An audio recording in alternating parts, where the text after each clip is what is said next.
A Conscious Conservative. www.conservativeconscious.blogspot.com presents the evolution of money in America, pre-Federal Reserve monetary systems. Introduction.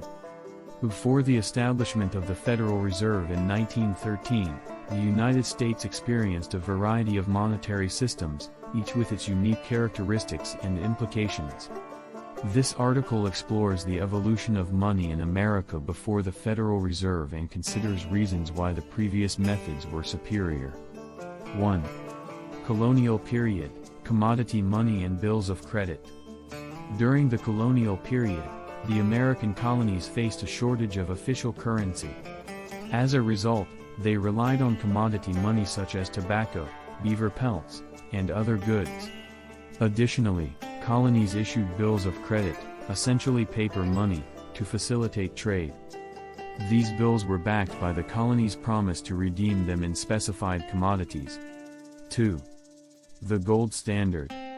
In the 19th century, the United States adopted the gold standard, linking the value of the dollar to a specific amount of gold.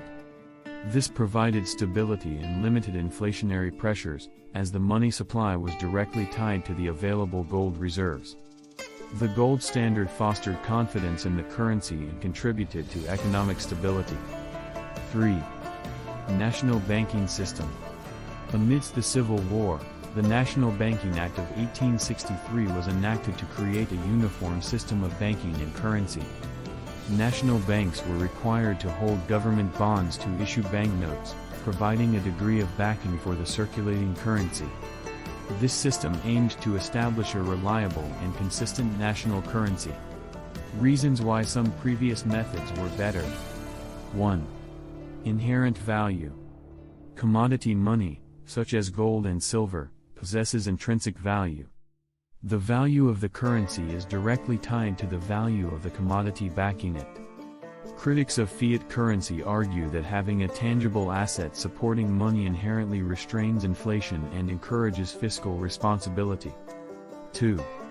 Limited government intervention. Before the Federal Reserve, the U.S. had a more decentralized banking system.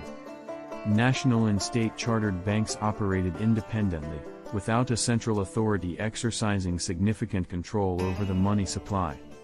Advocates argue that this decentralization limited the potential for abuse of monetary policy for political purposes. 3. Discipline in monetary policy. Under the gold standard, the money supply was constrained by the available gold reserves. This discipline prevented excessive money creation, contributing to price stability. Critics of the current fiat system argue that without such constraints, central banks can be tempted to pursue expansionary policies that may lead to inflation.